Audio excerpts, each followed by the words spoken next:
இடி சொன்னாங்களா இல்லையா? KN நேரு மீது சொல்லப்பட்டதா இல்லையா?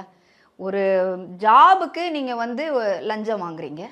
அதுல இந்த மாதிரி எல்லாம் வாங்கப்பட்டது வந்து ஒரு 1020 கோடி அவர் மேல லஞ்ச புகார் இருக்கிறது, ஊழல் புகார் இருக்கிறது. அவர் மேல நடவடிக்கை எடுக்கணும்னு அமலாக்கத்துறை கூட போடல. இன்னைக்கு வரைக்கும் நீங்க எஃப்ஐஆர் போடாம வச்சிருக்கீங்க. அப்ப அதுலயும் சொல்லப்படுற முக்கியமான விஷயம், அப்படி வாங்கப்பட்டதுல 10% அளவிற்கு கட்சி நிதியாக பெறப்பட்டிருக்கிறது அப்படின்னு இடி குற்றம் சாட்டுறாங்க. அப்ப கட்சி நிதியாக பெறப்பட்டுச்சுன்னா அது எங்க போகுது? எங்க போகும்? நிகழ்ச்சிகள் நடத்துறாங்க.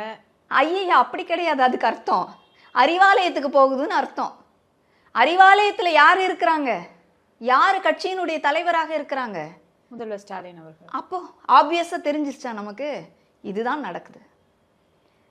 அப்ப அவரு பதிலே சொல்ல மாட்டேன்றாருன்னா, இப்படி வாங்கி அப்படி வாங்கிக்கிட்டா இவரை குற்றம் சாட்டுவாரா? சொல்ல மாட்டாரு.